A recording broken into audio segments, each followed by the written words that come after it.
actually started becoming a productive citizen, I started understanding that the very things that we were taught in our neighborhoods are definitely contradicting what the true definition of manhood is.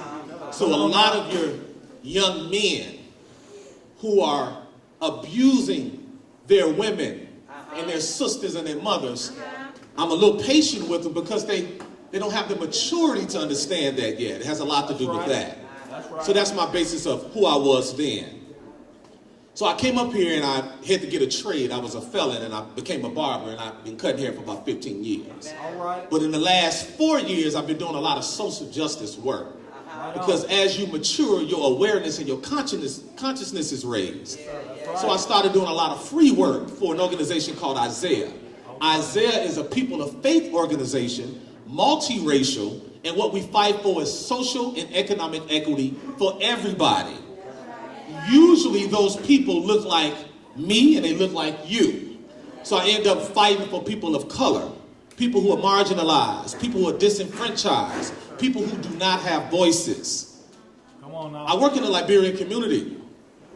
So Minister Kane, I seen him come through, and another brother who knows the work that I do said, man, you need to connect with this brother with the work that you're doing and what he's doing. You guys can start building power together. So I'm not here just to eat as much as I love eating. That's not why I'm here. I'm here to build power. Come on now. Yeah, let's very intentional about that. I'm here to connect with you all.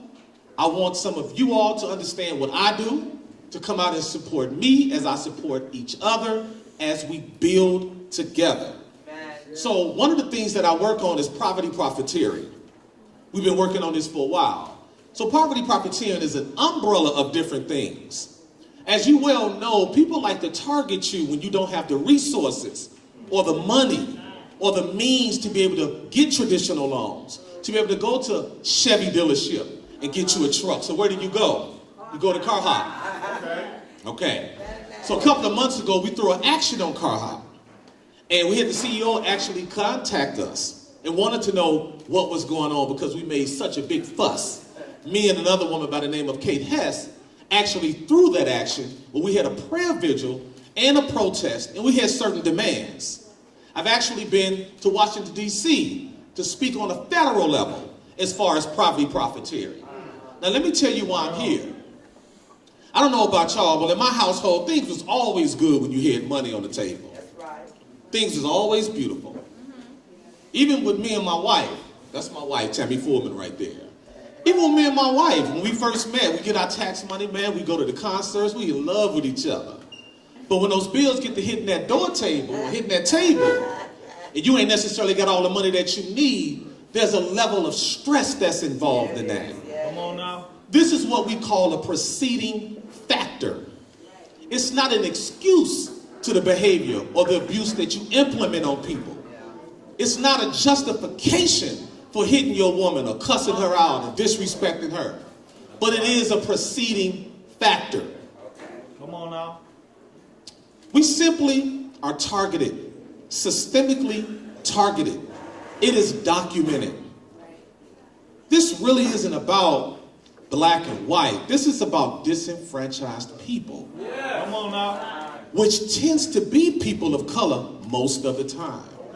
Right. When you're in your household and payday lending places, because you do not have a lending circle in your community, because you can't go get a traditional loan from U.S. Bank, even though you've been banking with them for 8 or 9 years. There's a sense of frustration in your household when you're paying $35 on $200 every week. And the minute God blesses you to be able to pay off your loan, they want another $75 on top of the loan. Come on now. You tend to not want to be in love that day. Your patience tends to be short. What these predatory lenders and these financial institutions of oppression, what they do in the household is they break down the infrastructure of the household. Come on now. Come on now. They have woman and man going against each other. They have man frustrated. It's hard to have your chest poked out when you owe everybody. Again, I'm not justifying domestic abuse, even though I was raised in it and I lived it. What I'm trying to tell you all, brothers and sisters, and especially my men, is that we have to find a way to filter our anger and our frustration. Right. We have to find a way to dismantle these certain systems that keeps us in bondage, keeps us pissed off, keeps us frustrated. So any little thing the woman says to you in the household, you flying off the handle. What we need from our sisters is not to accept that kind of behavior. That's right. To love your brother and understand I love you, but right now you're going through something.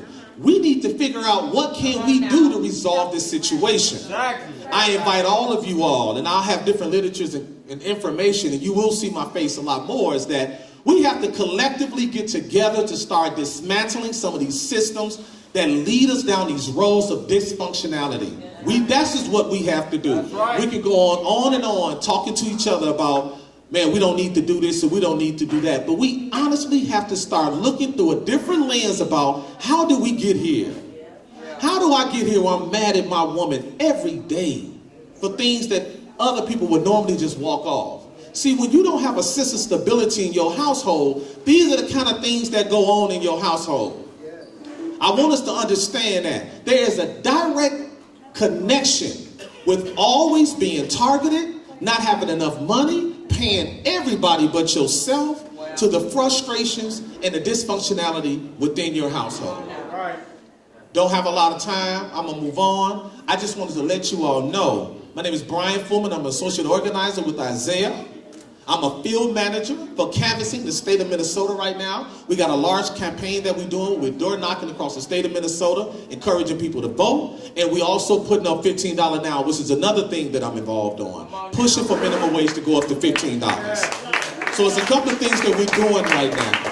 And we need everybody to have both feet in. I love what Minister Kane is doing and what Growth Empowerment, Brothers Empowerment are doing. To have millennials, to have young adults. I've been organizing for a while. To have young adults and millennials in a room like this with kids, this is powerful. And it's very hard to do. I commend y'all. I salute y'all. Thank you. Give it up, please. That ain't good enough. Give it up, please. Come on now. We have to understand we have power on the stage. We have to understand. Please link with these people that we have presented to us, community. We need to know that there are leaderships. We are not in this alone. We do this as a village. We do this as a community. We do this as a family and a unit. Next up, though, we will get this talent and we get these speakers going on. We have more talent to grace this stage, so don't leave. We got plates coming around. We got food. We got blessings shared. We got a lot of love in the room. So just feel it right now, everybody. Right now, we coming to the stage. Miss Dahlia Elliott, who's going to bless us with her wisdom and her knowledge. Please give it up, ladies and gentlemen, for Mrs. Elliott, please.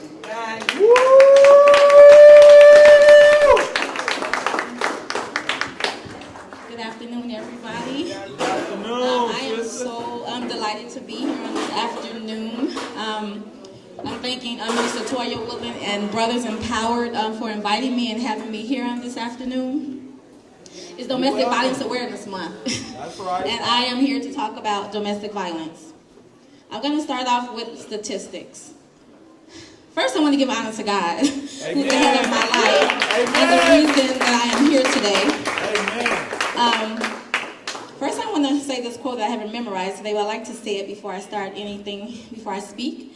And it says, when I dare to be powerful, to use my strengths in the service of my vision, then it becomes less and less important whether I am afraid. 1 out of every 3 women will be abused at some point in her life.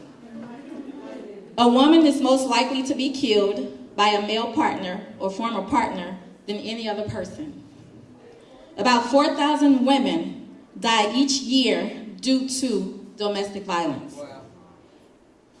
On average, more than 3 women are murdered by their husbands or partners each day. Approximately 75% of women who are killed by their batterers are murdered when they attempt to leave. A friend of mine, 2 people were talking, a friend and her best friend. And the friend told her best friend, she said, you know, years ago, I was in a domestic violence situation. And her best friend said, you know, I kind of figured that you were, but I thought you liked it. Now, do women who stay like the abuse? No. No one wants to be hurt, beaten, or made to feel inferior to a man. Not at all. Come on now. No one wants to be put down, embarrassed. A man telling you who you are and taking away your identity till you get to a point that you don't even know who you are. Most of the time, they stay because they have no place to go. They don't have any friends to go to because he has isolated her. They don't have any resources or know of any resources. Lack of education, probably don't have a lot of money in the bank. And all their children is by this man.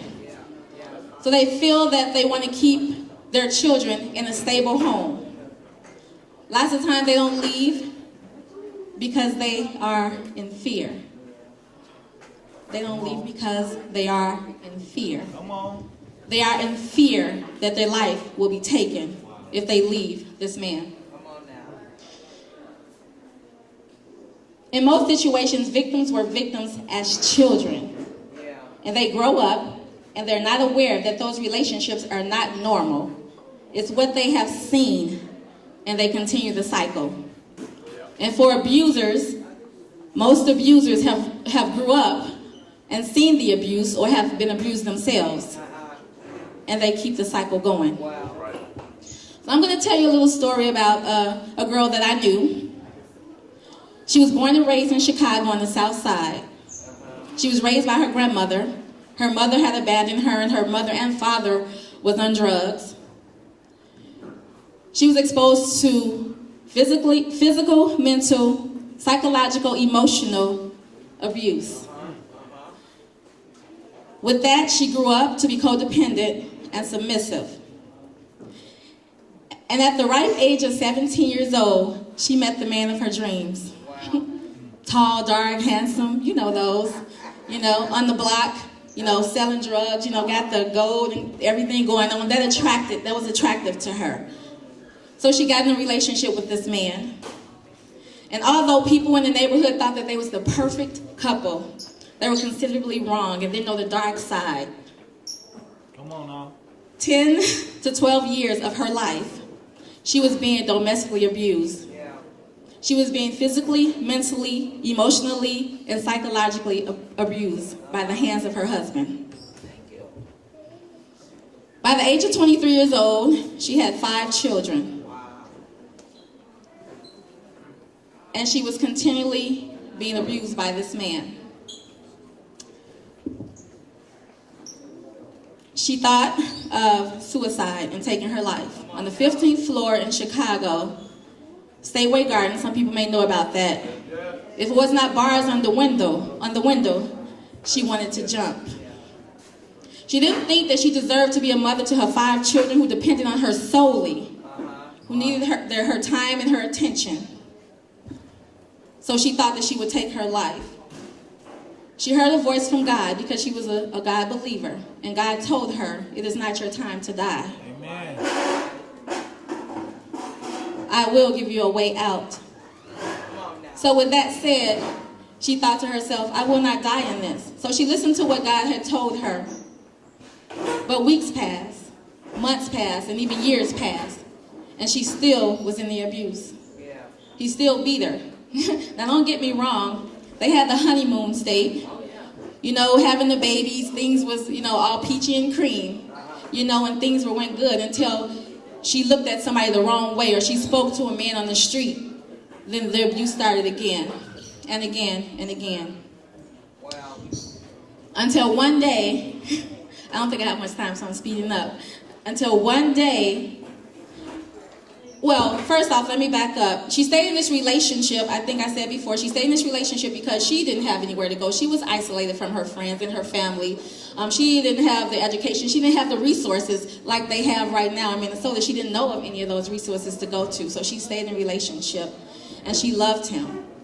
and she loved him, and she loved him. And most women don't want the relationships to end. They want the abuse to stop. That's right. They're in a relationship with this man because they love him, but they want the abuse to stop. One day, God answered her call, and he gave her a way of escape. And when she escaped, when she ran, do I need to stop? Go ahead. I'm sorry. When she finally ran, she didn't look back. Okay? Hallelujah. So now as a grown woman, she has picked up the shattered pieces of her life. Amen. And she has put them back together again. She's a single mother of 5 beautiful children from the ages of 19 to 26, and she has 6 beautiful grandchildren. She has reached her goals, and she's going after her dreams. She went back to school to get her G.U.D. because she couldn't go to school with him. He kept her caged. And she went to school also for social work. She's writing 3 books right now, which one being a tale of her long life story of domestic abuse and how she got out. She's a domestic violence speaker. She speaks against domestic violence, and she's also CEO and founder of Divine Evidence Women Empowered. Amen. That young woman, which is an older woman now, is me. I stand here as a survivor and thanking God that he spared my life for a time such as this. I choose to give back, to the women, and I choose to speak out against domestic abuse. I choose to help to empower women survivors, victims, to restore and to renew, and to just encourage them to let them know that they can make it, that they can get out.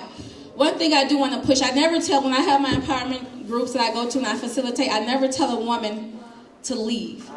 Because when you tell, because that's not the right information, just say leave. You have to give them more information after that, because when you decide to leave a domestic violence situation, you're in danger of your life being taken. That's right. This man will come after you and he may kill you. So I just say to speak out, tell somebody about it, find the resources that you need, get information, tell someone, do not be afraid, do not be silent. I was afraid. I didn't speak about it.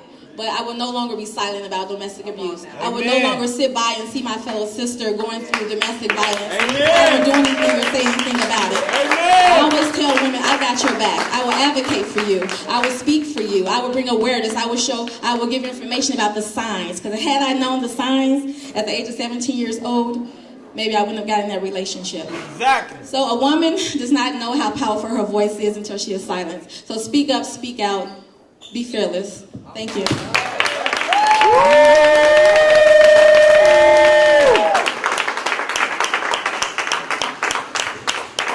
That's what you call fat on the head. That's called fat on the head. She just put some knowledge on y'all right quick. Is there anything more enduring than a black woman's spirit, anybody? Does anybody know anything more persevering, more enduring than a black woman's spirit? We would not be here in America. This would not be the land of the free and the land of the persevering if we didn't have queens like that. That's right. I know I was raised by a queen, and she was that. All right. So let's give it up to our queens and our young ladies, please, please.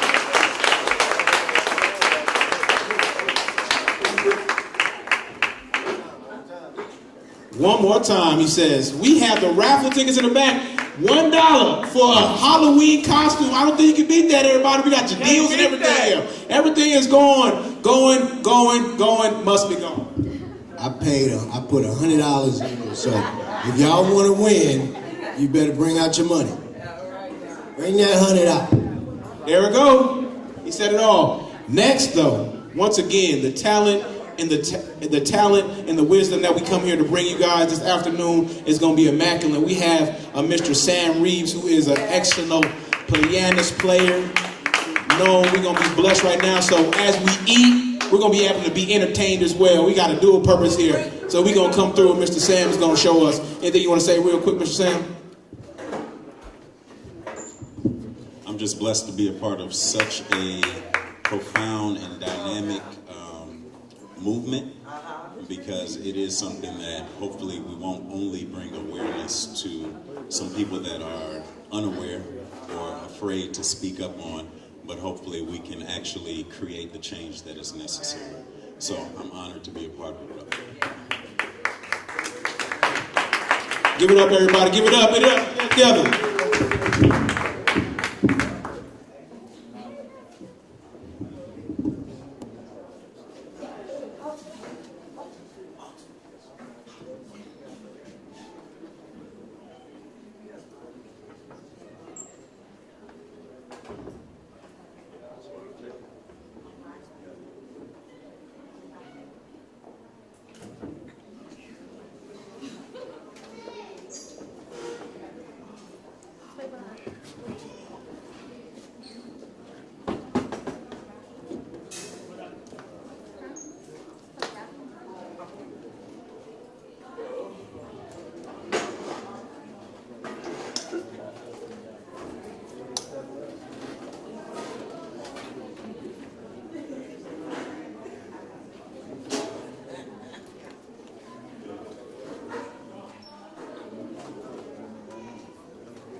Side of life, All right now.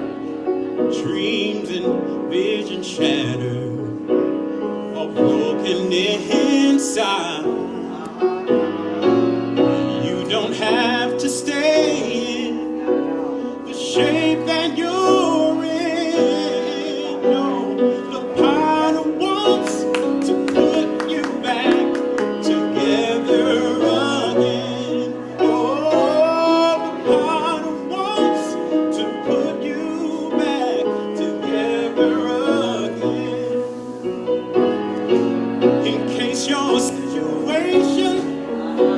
Has turned upside down, and all that you've accomplished is now on the ground. You don't have to stay in the shape that you're in. The potter wants to put you back together again. To put you back together again. You who are broken, stop on by the potter's house, yeah. You who need mending, stop on by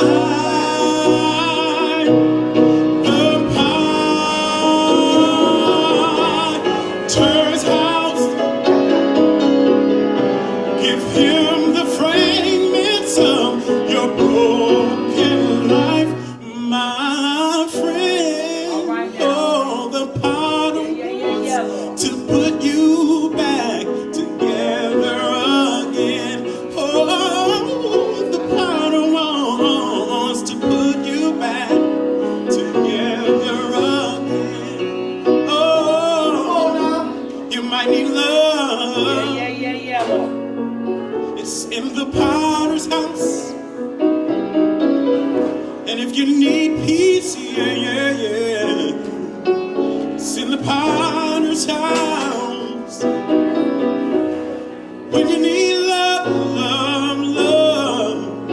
it's in the potter's house. Yeah. You might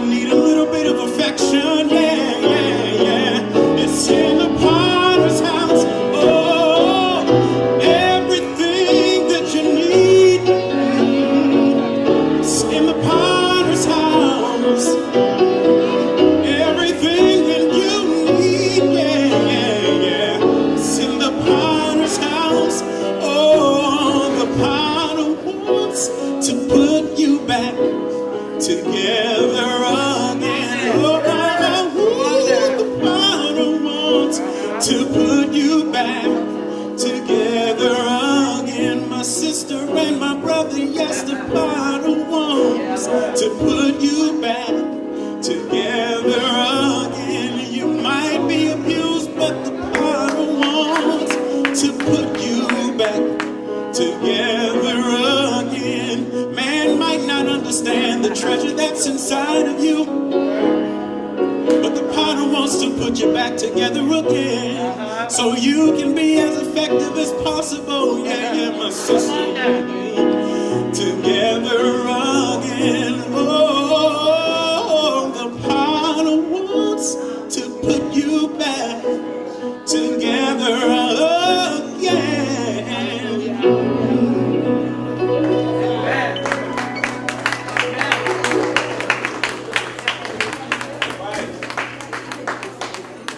All right.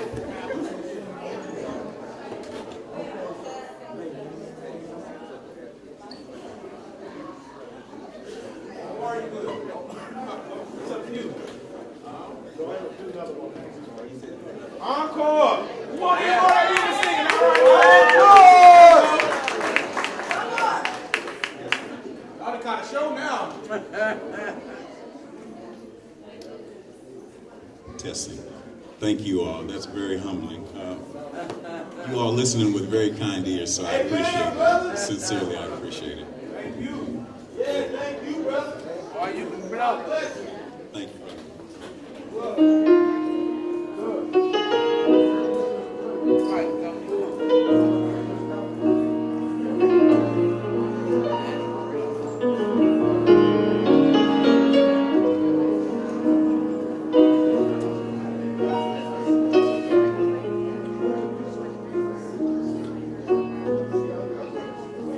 Hold on, just a little while. Hold on, just a little while.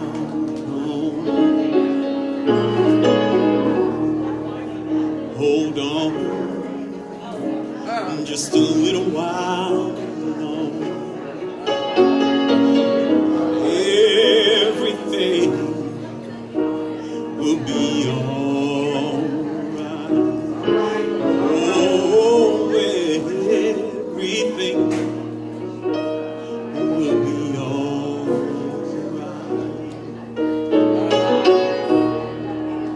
Pray on, just a little while long. Pray on. Just a little while long. Oh, pray on, pray on, pray on. Just a little while long. And everything will be alright. Oh, everything will be alright. Sometimes when you can't talk to your friends about what's going on, you might have to moan.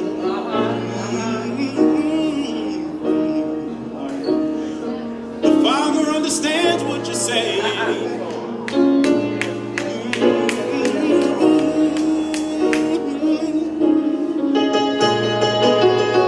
You might not know what to ask for yourself, but He knows. Just hang on in there a little while longer, and everything will be alright. Oh, everything will be alright. And if you got a song in your spirit, sing on. Just a little while longer.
Does everybody know there's power in the tongue?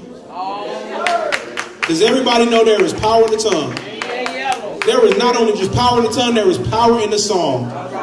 My God, we have talent coming through the stage, and it has not ended. It is only getting better. Oh my goodness. My goodness. I don't know. I can't even speak for what I just seen right there. I'm just touched. We just gonna bring our next speaker up here to bless us with our wisdom and her insights and her comedic sensibility, we're gonna call it. We have Miss Walker who's gonna bless our stage. Yes, ma'am. Yes, indeed. Give it up for Mrs. Walker, please, everybody. I said give it up for Mrs. Walker, please.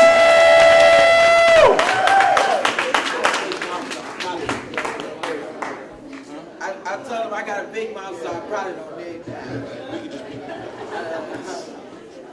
Okay, so I know you all don't know me, but I am Arlene Walker. I am a licensed alcohol and drug counselor, and I do support groups.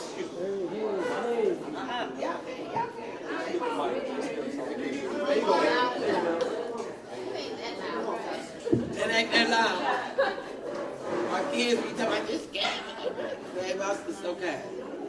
So, like I said, I'm a licensed alcohol and drug counselor, and I do support groups around the city. And I do support groups, one at Harriet Tubman, Battered Women's Shelter, and Women's Advocate, Domestic Abuse Shelter over in St. Paul. So I work around this issue of violence and trauma. I work with the University of Minnesota on this trauma project. I work with the faith-based leaders in North Minneapolis.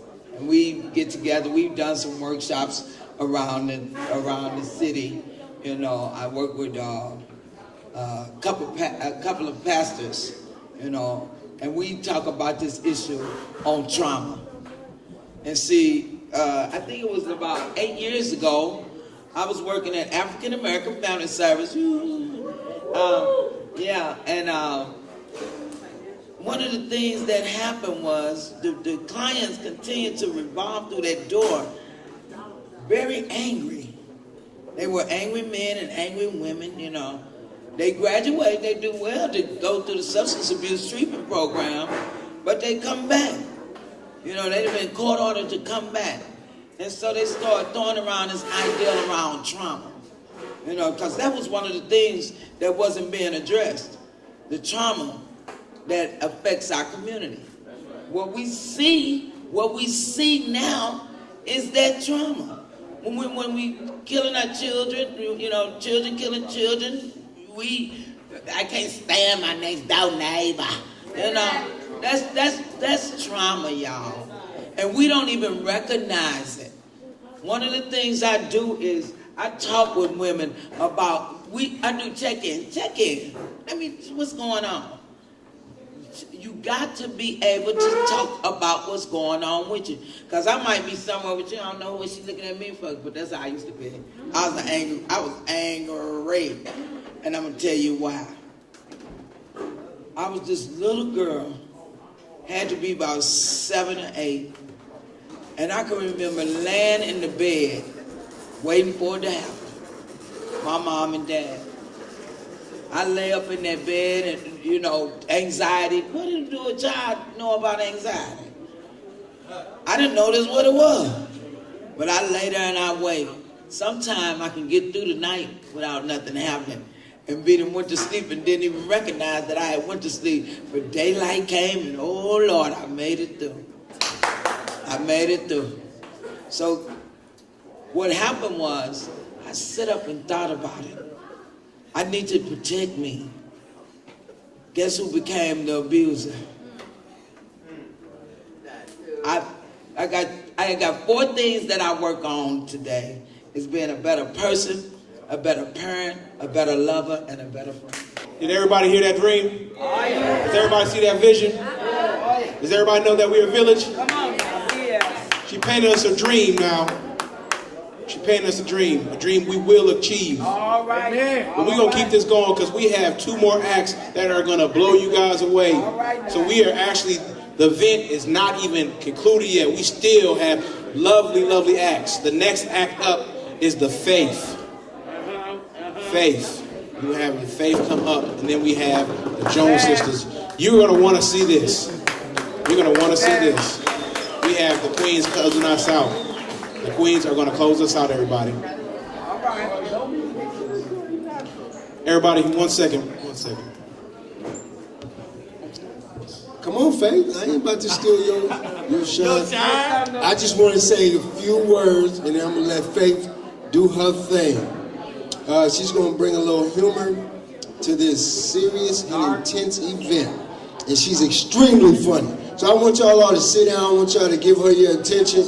Let's let's kind of minimize the talking in the back. Can we get seated and give her some attention? This is going to knock your socks out. She's extremely funny. Show her some love, y'all. Give it up for Faith again.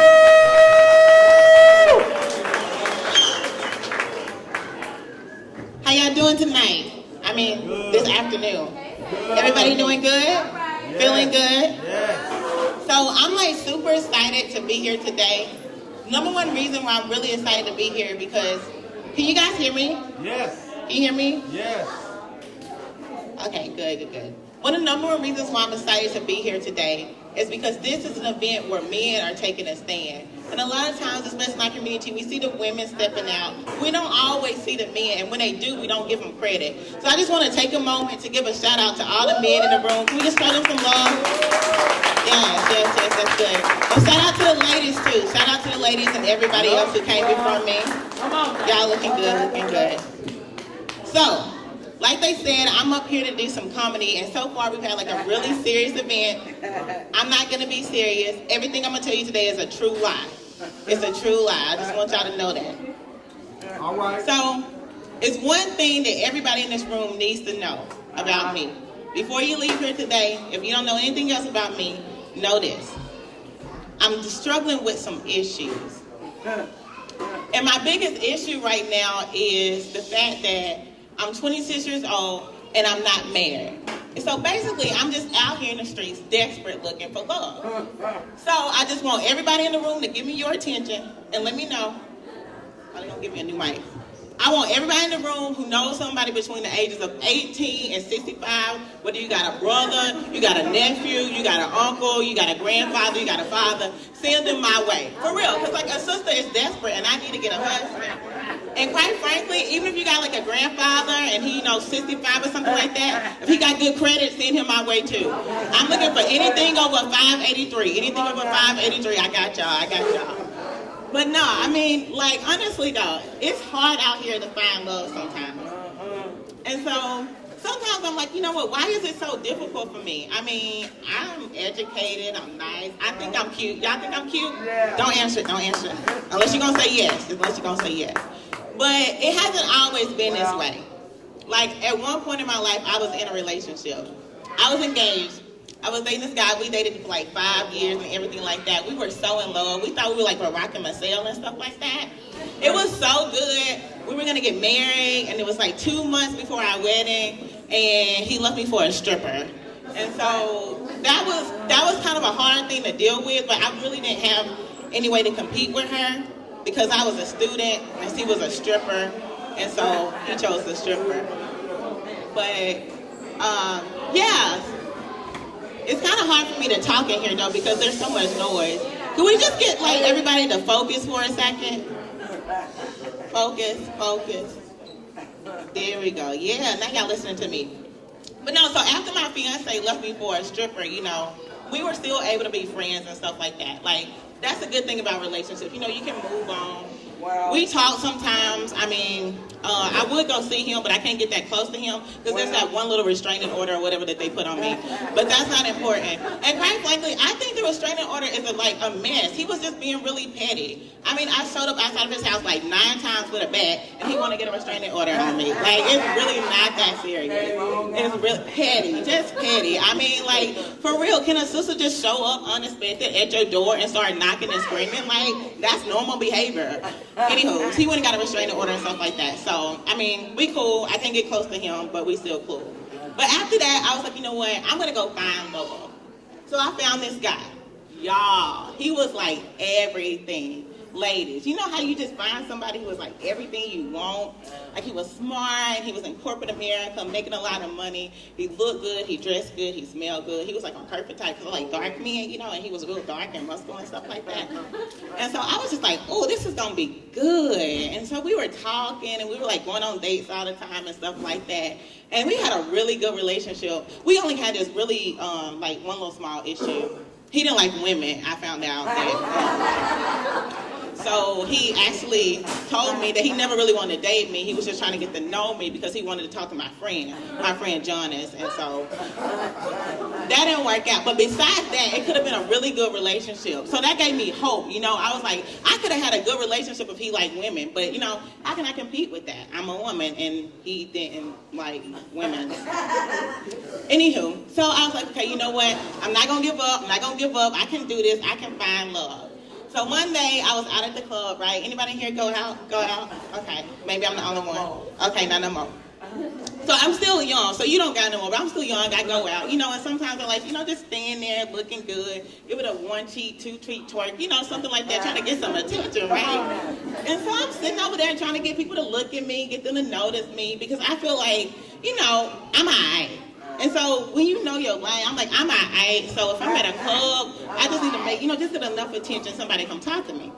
So the guy comes up and he's just like talking to me and everything like that. He's looking good. Not as good as the man who didn't like women, but he was alright.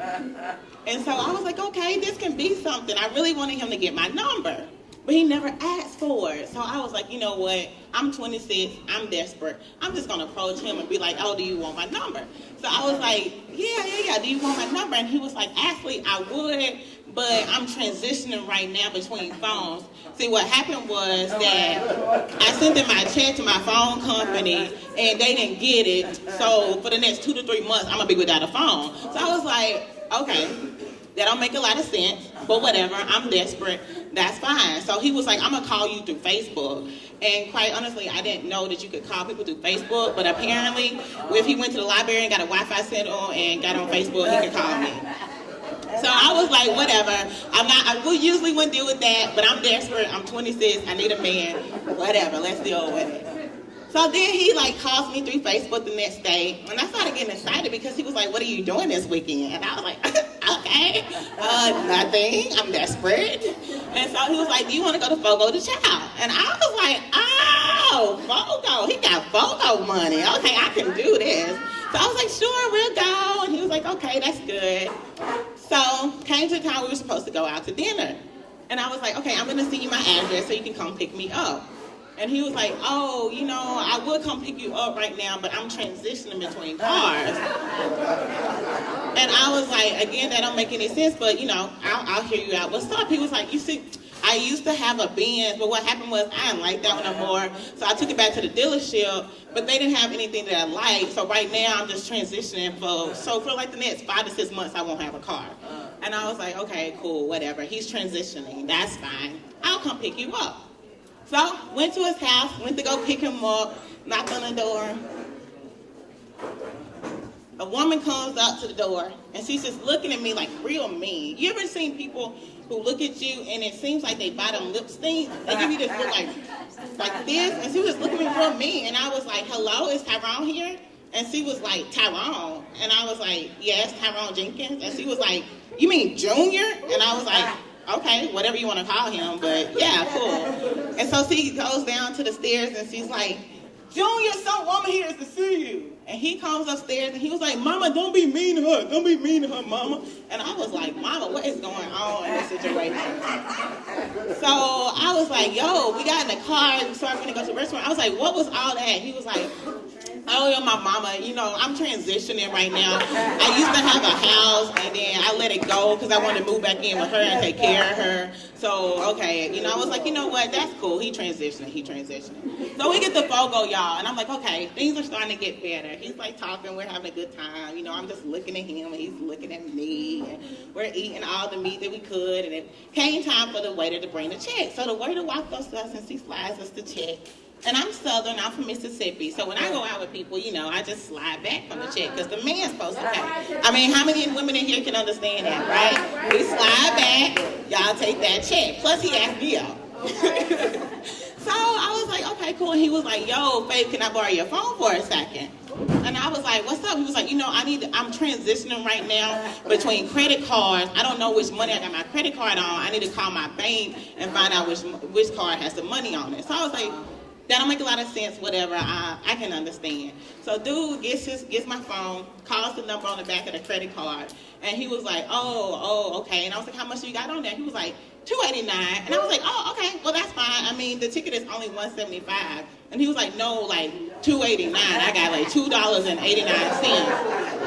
So I was like, you know what, that's okay, I'll just pay for it. And he was like, no, but I'll give it back to you because, like, honestly, I'm transitioning right now between funds, and probably in the next 3 to 6 months, I'll be able to pay you back. But I was like, forget it. You know what, at this point, I think I'm just going to have to be okay with being 26 and desperate. So, like I said in the beginning, if you got some uncles, you got some nephews, you got a cousin, you got a grandfather, you got a great-great-grandfather with a good credit score, send them my way because I'm 26 and desperate. Thank you, y'all.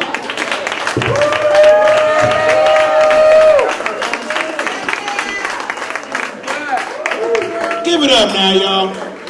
Y'all didn't know we had comedy, did y'all? Y'all didn't know we was gonna hit your funny elbow. Tap your funny elbow. You didn't know we was gonna do that to y'all. My goodness, the talent that we have served up for y'all. Did anybody enjoy the food we served? Anybody enjoy the singing that we sang?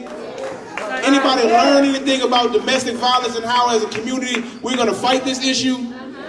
Give it up for us fighting together against this issue, everybody. We've had pianists, we've had drummers, we've had dancers, we've had all types of acts to show you the talent that when we come together as a community that we can obtain anything and overcome anything. Does everybody understand that? Once again, this is a Brothers Empowerment, working with a lot of different organizations. We have Black Co-Action just stepped in the building. We have a lot of other organizations working with us. So make sure that you're getting your information from everybody in your network and you're getting at least a number by the end of the day so you can further the movement and move on. That's right. But last but not least, we are going to be blessed with the Jones sisters who are extremely talented. Please give it up, everybody, for the Jones sisters.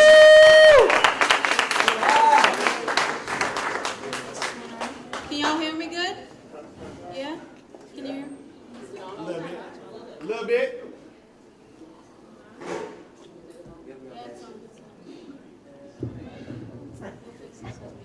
Amen. Hey y'all. Hey. I'm Dahlia Jones, and this is my sister, Aaliyah Jones, my twin sister. And I just recently, I'll tell you a little bit about us. We're 20 years old. We're from Brooklyn Park. I just got off of American Idol. I was on last season of American Idol. Thank you so much. I've got bronchitis. I'm not one for disclaimers, but I just like to let y'all know. But yeah, I think this is an amazing event. Can you guys give it like a hand for this? It's like providing healing and awareness and things like that. And I'm gonna sing a song because, or we're gonna sing a song. Aaliyah's gonna sing a song. We're gonna sing a song. Called Superwoman by Alicia Keys, because I believe that the number one thing we need to do to get through things like domestic violence is knowing our worth. Loving ourselves. Yeah. My mom always said, know your worth and know the signs. So, yeah, I'm just get right into it. Ready, Leah?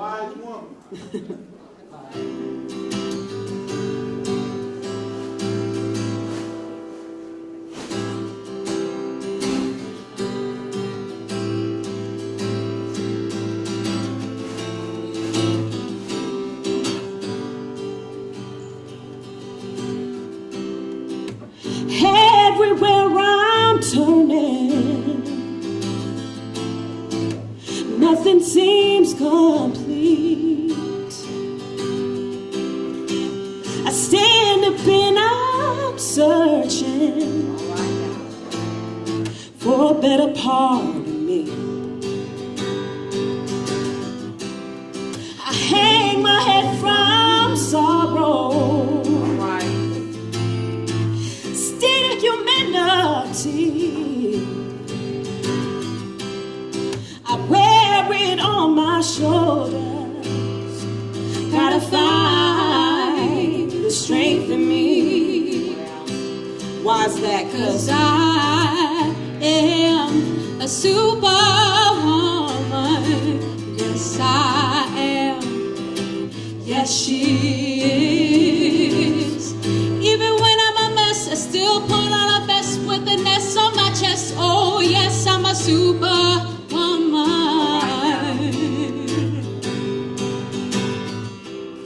When I hang my head from sorrow,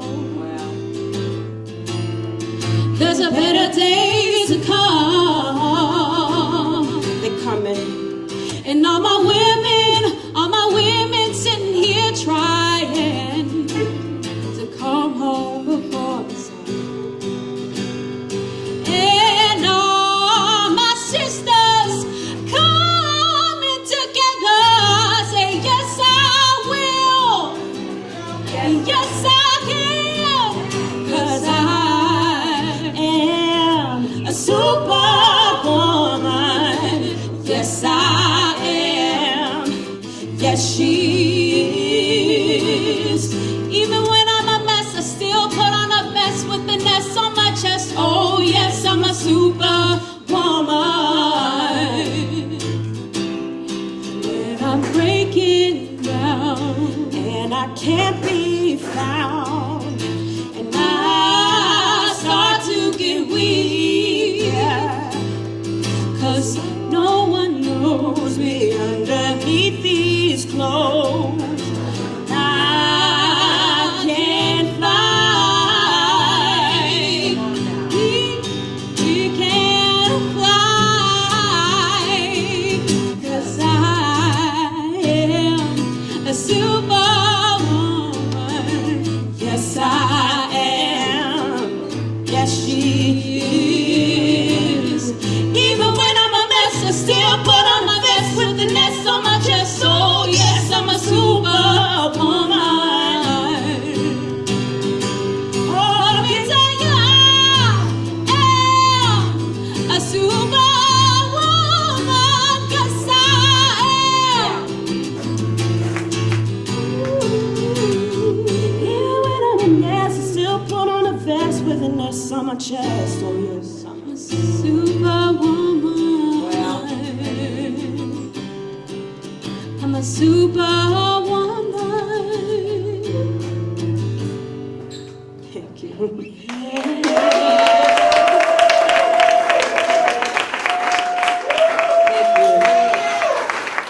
We're gonna do one more.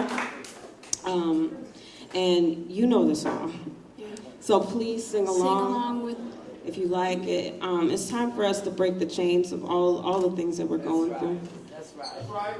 Because like they were saying before, there's power in words, and I believe that there's power in the name of Jesus. Amen.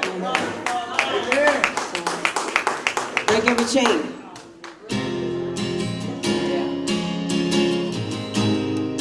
Sing along with us if you know it.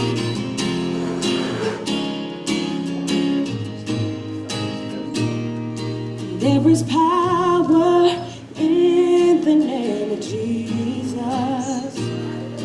There is power in the name of Jesus. There is power in the name of Jesus to break every chain, break every chain, break every chain, to break every chain, break every chain, break every chain. There's power. There is power in the name of Jesus. There is power in the name of Jesus. There is power in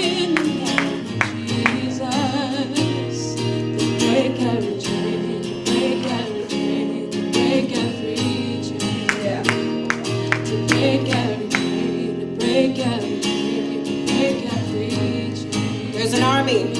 There's an army rising up. There's an army rising up. Oh, there's an army rising up. Yeah, to break every chain, to break every chain, to break every chain, to break every chain, to break every chain. One more time, there's an army. There's an army rising up.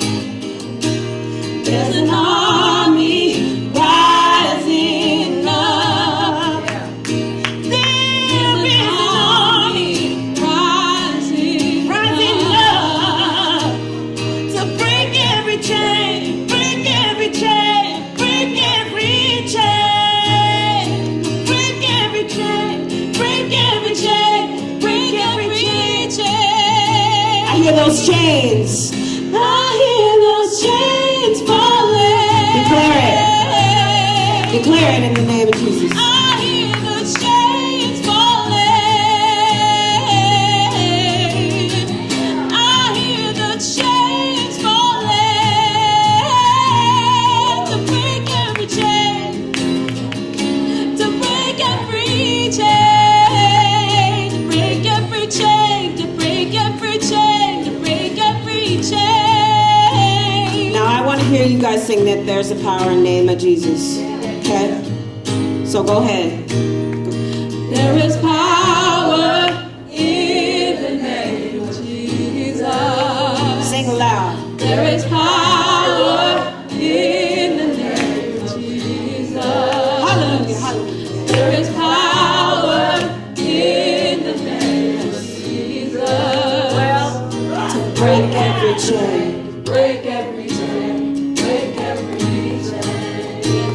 To break every chain, break every chain, break every chain. Thank you guys for having us. Praise God. Stand up and give it up for them. Stand up and give it up for them, ladies.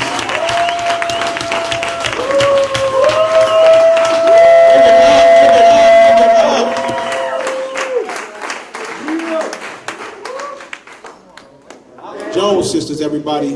Is there a place where we can get you guys' music so we can follow and support you, ladies? Sure. You can look me up on my Facebook page, Dahlia Jones Official Music, and Aaliyah will have her stuff up as soon as possible because she's a little technologically challenged. No, I'm just kidding. I'm just kidding. She's getting her stuff up, and yeah, thanks. Excellent. We have to support our queens. We have to support their talent. We have to let them know that we stand with blessings and gifts to offer the world. So we have came to the conclusion of this groundbreaking event, our second annual M.A.D event, Men Against Domestic Violence. But we don't just stand as men, we stand as women as well, and they stand strong as well.